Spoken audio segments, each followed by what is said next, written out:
Participate fully in the chat. If you're here in person and have questions about accessibility or the building, please see our ushers or any staff member. I invite you to stand, turn, and greet our online participants.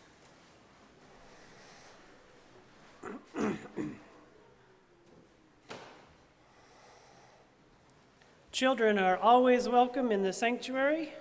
Our COVID precautions are masking in the building, distancing as you wish, and increasing our ventilation. We are glad to be a highly vaccinated community. Today, our speaker is the Reverend Paul Langston Daly, who you know as the Social Action Manager for First Parish. So we welcome him. Our soloist today is Lauren Bedeau Evans. And the theme for today's service is democracy as a spiritual practice. Today is Sunday, July 3rd. It is National Compliment Your Mirror Day. I don't make these up, I swear. Tomorrow is the 4th of July, a celebration of American independence. In this church, we do not ask everyone to look the same, to think the same, to believe the same thing, or identify in the same way. What we do ask is that we respect the worth and dignity of each individual in our words, our deeds, and our actions. Unitarian Universalism lifts up the believer rather than the belief. All who believe in love are welcome here. Let us now begin the service as a community of, I skipped a step, sorry, I'm still learning. Please take a moment to say hello to your neighbor. I know you said the online, so say hello to your neighbor. Greet, especially if you don't know them, introduce yourself.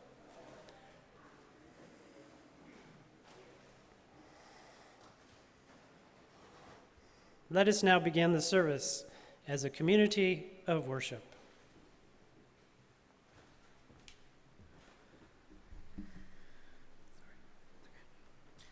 Good morning. It's good to be with you all this morning. Our call to worship this morning is the words of the Dalai Lama. He writes, "Every one of us yearns for a happy life. No one deliberately works to create problems or suffering. Each of us acts with the intention to bring about happier days. But because we focus on ourselves alone, caring little about others, because we operate out of an egoistic motivation, our actions become unrealistic. We act improperly, and as a result, all kinds of unwanted problems arise, created by ourselves alone. We therefore need a healthy and proper mental attitude, taking the welfare of others into account. I think this is very important." Welcome.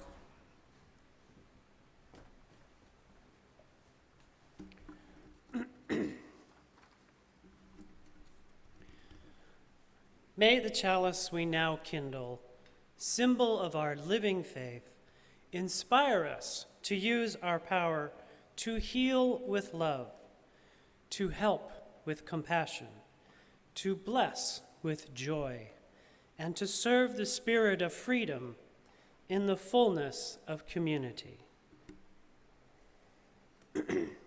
Please join me in the response which is listed in your order of service. O flame of our faith, open our hearts and fill our bodies and souls with persistent strength. Enliven our spirits and engage us deeply in this life of ours, this sacred, essential moment now.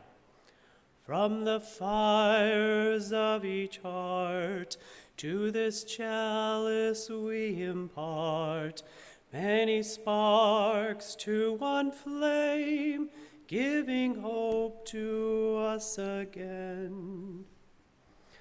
Please rise in body or spirit as we sing together hymn number 346, Come Sing a Song with Me.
Our responsive reading this morning is number 586 in the gray hymnal. 586. And I'll read the first part, and Ken will read the italics part with you all. Yeah. Everybody got it? Okay. Yep. As labor is the common burden of our race, so the effort of some to shift their share of the burden onto the shoulders of others is the great durable curse of the race. As I would not be a slave, so I would not be a master. This expresses my idea of democracy. Whatever differs from this to the extent of the difference is no democracy. Our reliance is in our love for liberty. Our defense is in the spirit which prizes liberty as the heritage of all people in all lands everywhere. Destroy this spirit, and we have planted the seeds of despotism at our own doors. Those who deny freedom to others deserve it not for themselves and cannot long retain it. Why should there not be a patient confidence in the ultimate justice of the people? Is there any better or equal hope in the world? Let us have faith that right makes might, and in that faith let us, to the end, dare to do our duty as we understand it.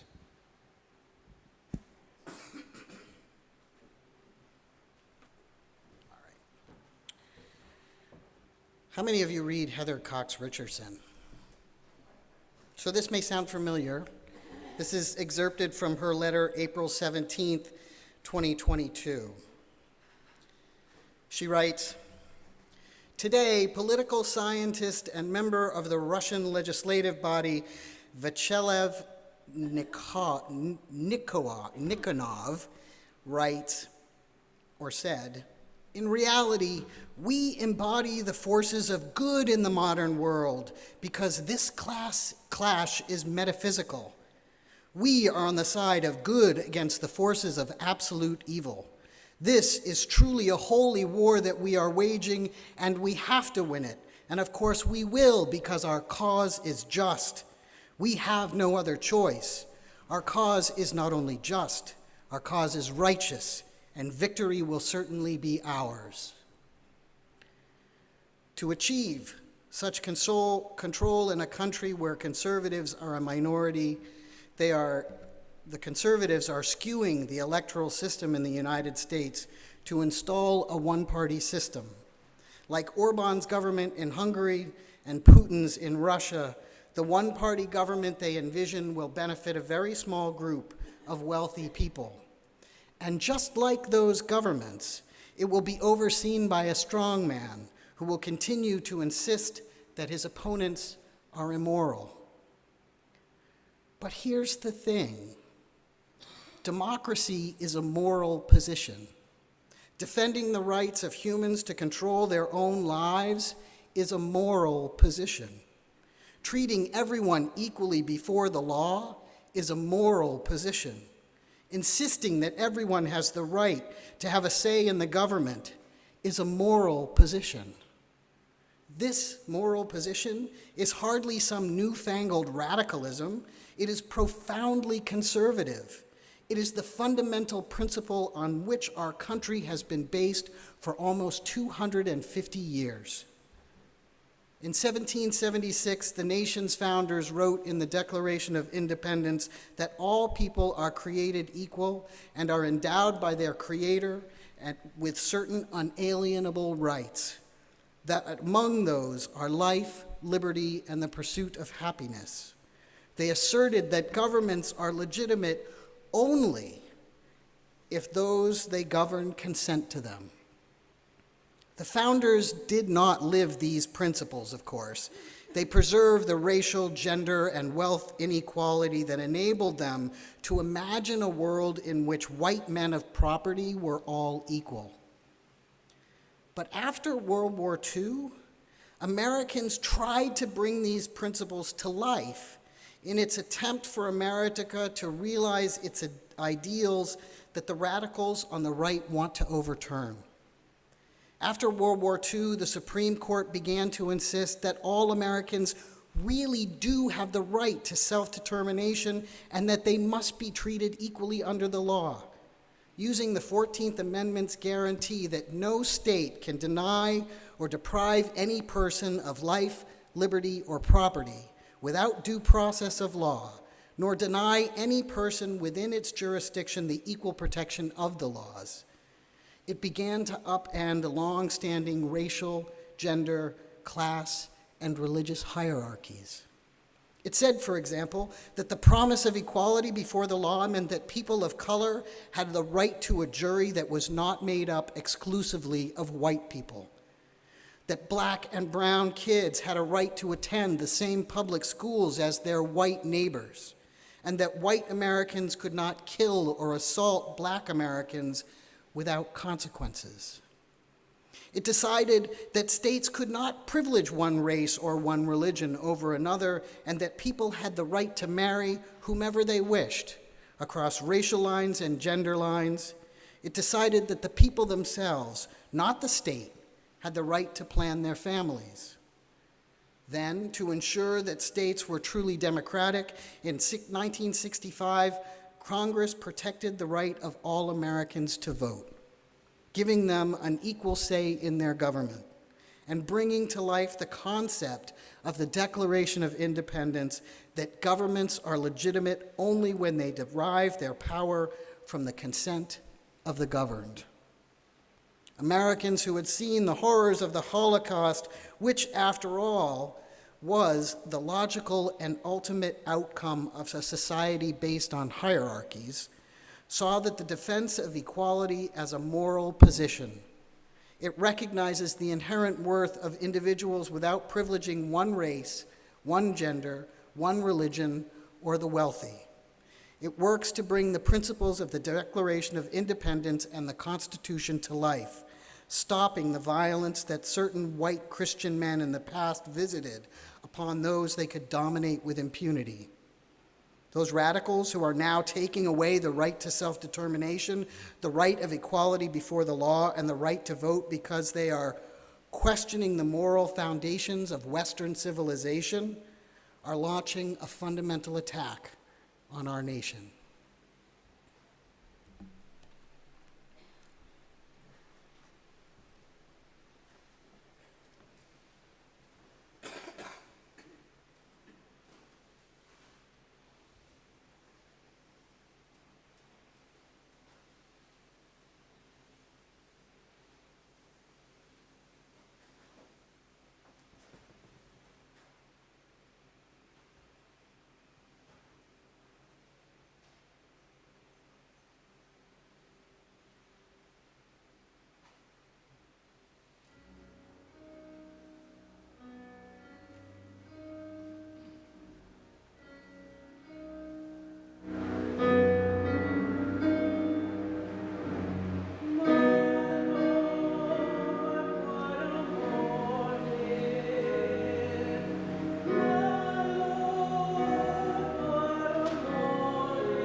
The Dalai Lama wrote, "Every one of us yearns to be happy.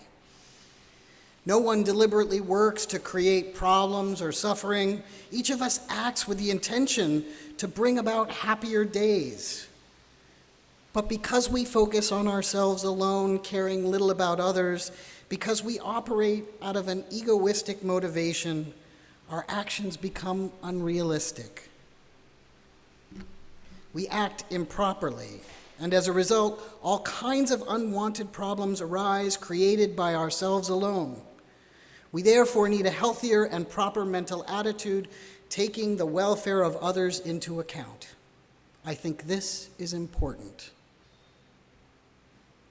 When I first read this, I thought to myself, I'm unsure if the Dalai Lama has actually meant current members of the American fascist right. Because in my experience, they are indeed working to create problems and suffering for some people. They do seem to be seeking to bring about happier days for themselves, regardless of the consequences to others. And those consequences are extreme. People are going to die. People are already dying. Trans people, pregnant people, people of color, people with disabilities, anyone with an identity that is not straight, cisgendered, white, and male. Now, before the straight white guys get defensive, I want you to understand that I'm not referring to you as individuals, but to the systems that have been set up over centuries to support you and to put you at the top of the hierarchy. There are always outliers in any group, and you may not want the privilege, but you have it. And if you know that you have the privilege, you can actually work with that. And if you're not sure if you have the privilege, if you don't have to think about where you're going to eat or where you're going to live or whether or not you need to go to Canada as an asylum seeker, you probably have privilege. The Dalai Lama says, because we operate out of an egoistic motivation, our actions become unrealistic. We act improperly, and as a result, all kinds of unwanted problems arise, created by ourselves alone.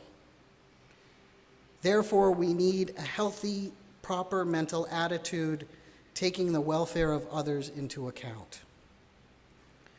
For example, a rise in one's stock market investments, your 401k, for example, may be immediately more important to you than, say, access to abortion, or the rights of trans people, or a person may make choices that are narrowly informed and narrowly focused on their own self-interests and needs. That person may say they care about these issues, but they will vote in their own self-interest, because really, who doesn't want a second trip to Italy this year? The cost of that second trip was higher than some anticipated, and some now regret their vote. We all see our democracy careening off the rails, and if you don't see it, I'm going to guess that you're not really paying attention. The January 6th Commission has explained to us just how close we came to an actual constitutional crisis, and how close we are still depends on the outcomes of the Commission's work and the Department of Justice. And if you're paying attention, we are becoming more and more aware of the increased costs of these stock market gains that we're seeing as more and more money is siphoned to the 1% in the form of price gouging, stock buybacks, and more damage to our planet and its people, along with the radical conservative Supreme Court rulings that we've seen in the last few weeks. But what can any of us do to change any of this? Feeling helpless is part of their plan. It's part of the design of those seeking to remake America in the image of Hungary or Russia, those seeking to limit freedom and choice, to make this nation an illiberal democracy. We are, at this point in time, still in a position to resist, at least for the moment. And that resistance will require as many of us as we can muster. That resistance will require empathy over our own personal self-interest and perhaps our own desire to feed our own needs that are really wants and not needs. That resistance will require us to divine what we truly value and what we are willing to do to embrace and sustain our democracy. I spent this past week at our annual General Assembly in Portland, Oregon.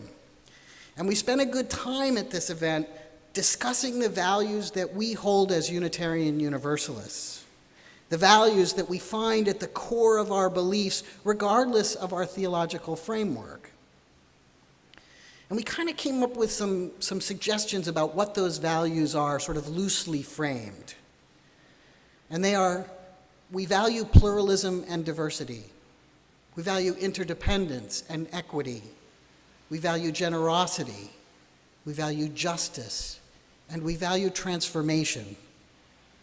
And at the center of all of these is love, defined by our history and our heritage as Unitarians and Universalists. Love remains at the center of our values. And love can only be at the center truly if we are able to embrace empathy. All of these values require us to practice empathy. Democracy is not a static thing. We know that. That's been proven to us over and over again.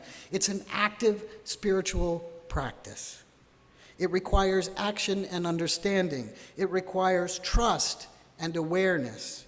And always it requires empathy for the least of these.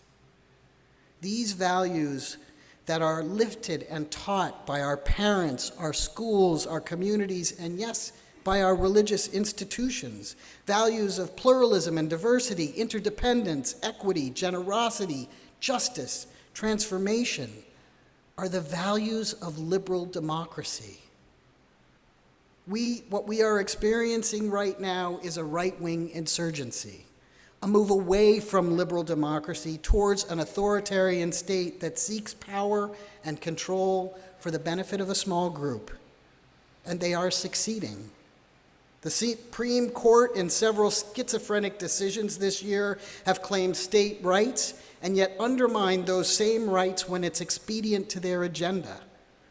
Access to abortion, the rules around concealed weapons, the rights of governments to protect air, earth, water, voting rights, all of these decisions were made based primarily on the desire of a small group to hold and wield power as a weapon rather than as a tool for the benefit of the many.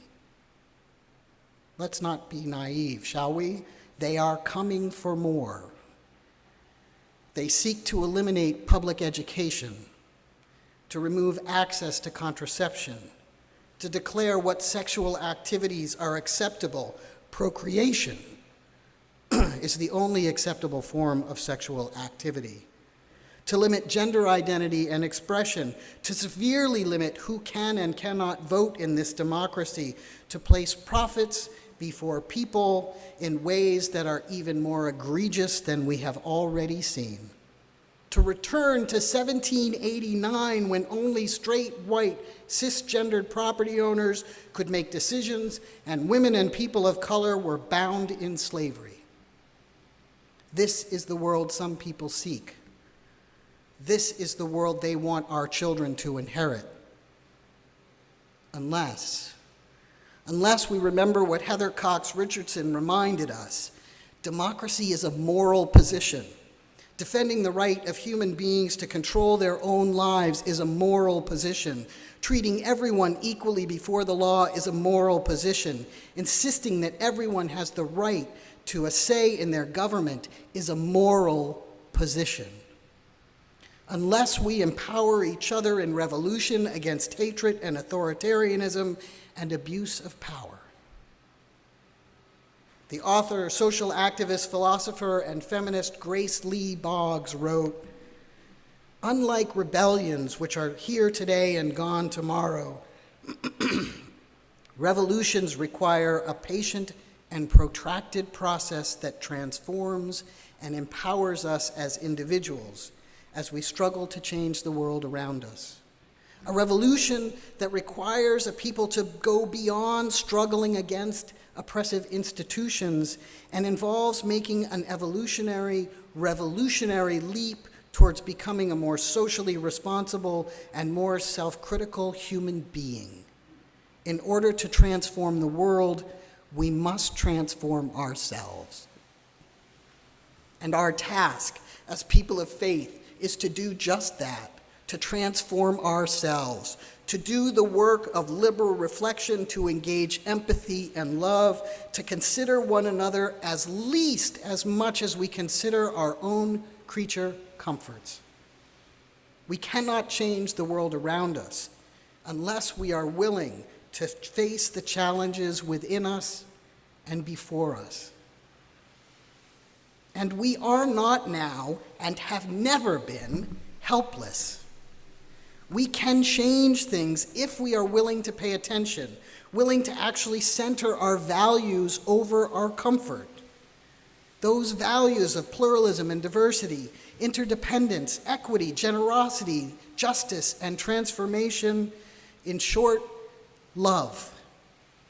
And we do that by strengthening our civic society, by engaging in local and state and national concerns.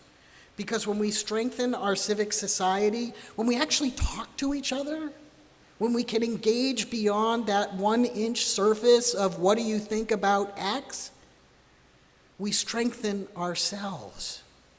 And when we do that, we actually strengthen our government. And I think that we have proven that Ronald Reagan was wrong. Government is not the problem. In fact, government has the authority to bring things back into balance. The markets and corporate entities have grown so large that they control our government, and they control civic society. And markets generally are not fit to run countries. They hold nothing but antipathy for anything that challenges their power to increase profits, because that is their purpose.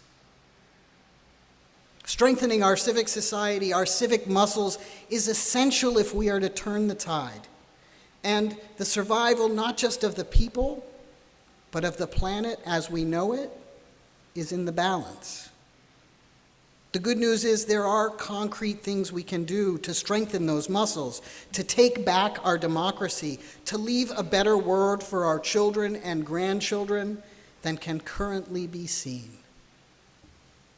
We need to be deeply involved in the midterm elections, local and national. This year we're working again with UU The Vote to send postcards and text messages, to make phone calls. We're planning to train as many people as possible who are interested in the process of deep canvassing. We're also working with the League of Women Voters to organize events related to local elections, like the Governor's Council.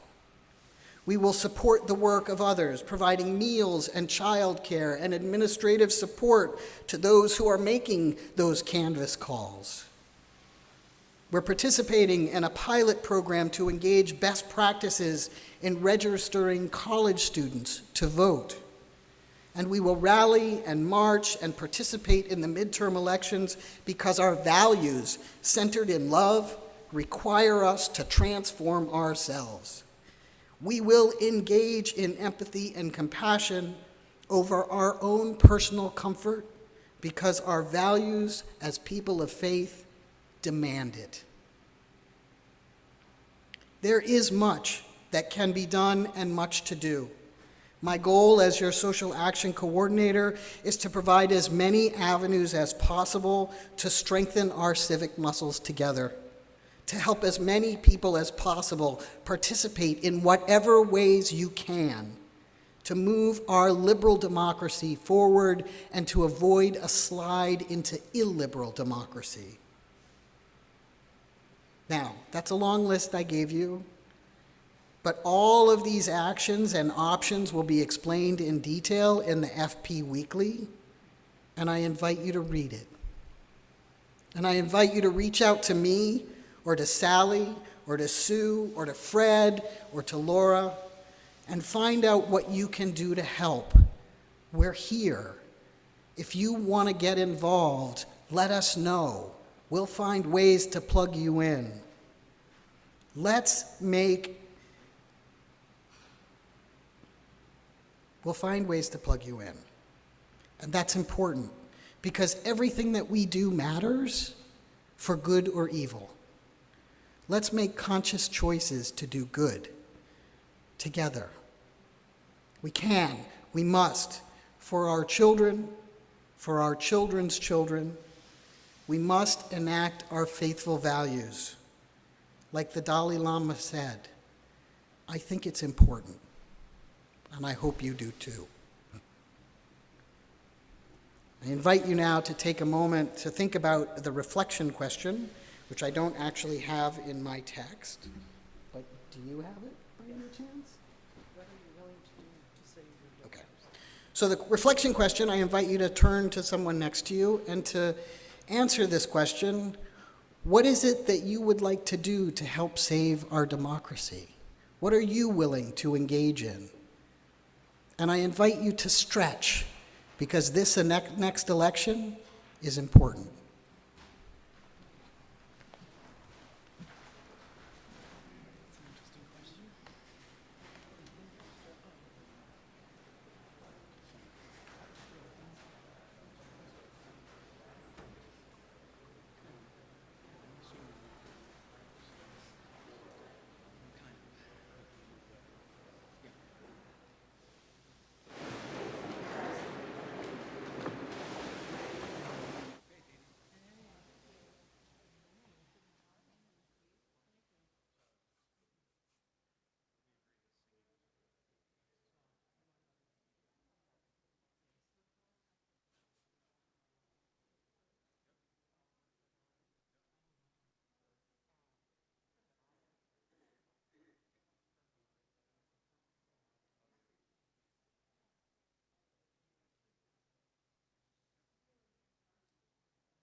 Thank you, Lauren and Eric.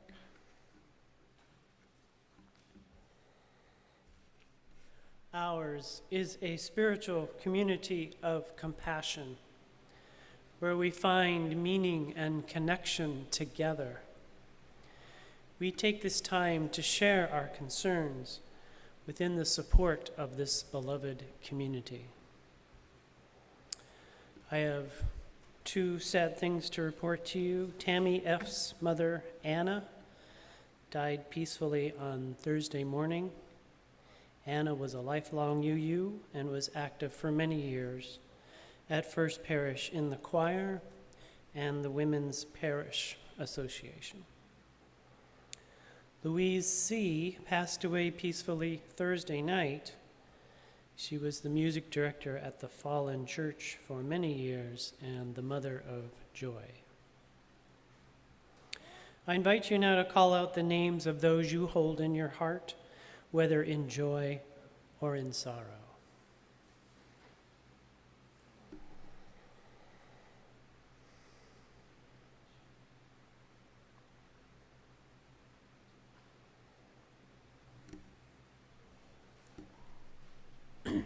Please join me now as we sing Spirit of Life.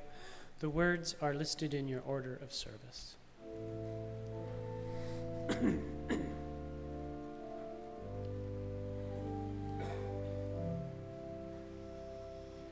Spirit of life, come unto me. Sing in my heart all the stirrings of compassion. Blow in the wind, rise in the sea. Move in the land, giving life the shape of justice. Roads only close, wings set me free. Spirit of life, come to me.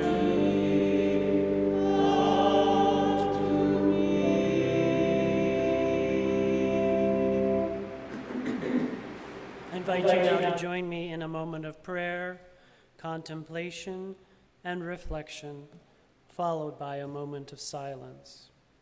As you are willing in body or spirit, please close your eyes. Take in a deep breath and let it out. Concentrate on your body. Let it relax from head to toe. Calm your thoughts and be present. Open your heart so that you may feel love and share love. Finally, connect yourself with your sacred principle. Fire of the Spirit, life of the lives of creatures, spiral of sanctity, bond of all natures, glow of charity, lights of clarity, taste of sweetness to the fallen, be with us and hear us. Composer of all things, joy in the glory, strong honor, be with us and hear us. Let us find a moment of stillness.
Let us now offer our gifts for the sacred and important work of this community.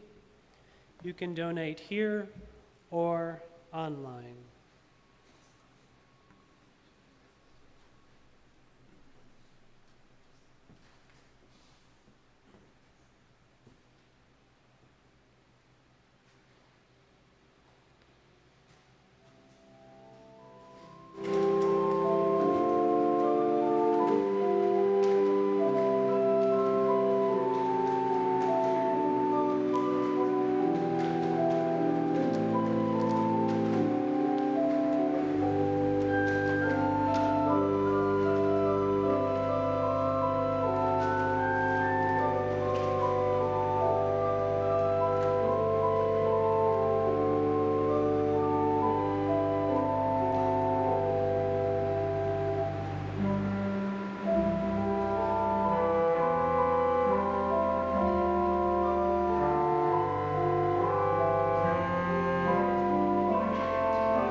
If you'd like to keep up to date on upcoming events and activities here at First Parish, please read or sign up to receive the FP Weekly newsletter that comes out every Friday.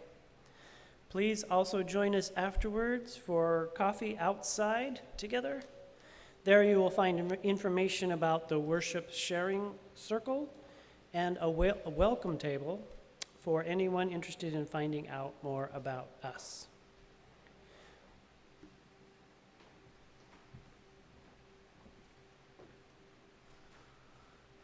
Our closing hymn this morning is number 159, right? 159. This is our song. And I encourage you to sing with a little bit of gusto, because, O God of all the nations, we are in this together. So I invite you to sing loudly and with great gusto as we sing together number 159.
Our closing words this morning are by the author Octavia Butler. She writes, "All that you touch, you change. All that you change changes you. The only lasting truth is change. God is change."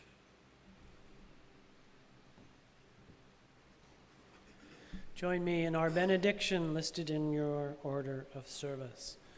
Go out into the world in peace. Have courage.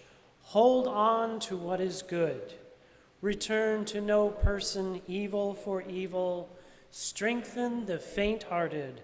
Support the weak. Help the suffering. Honor all beings. May it be so. Please take a seat and enjoy the postlude, and I'll see you outside for coffee.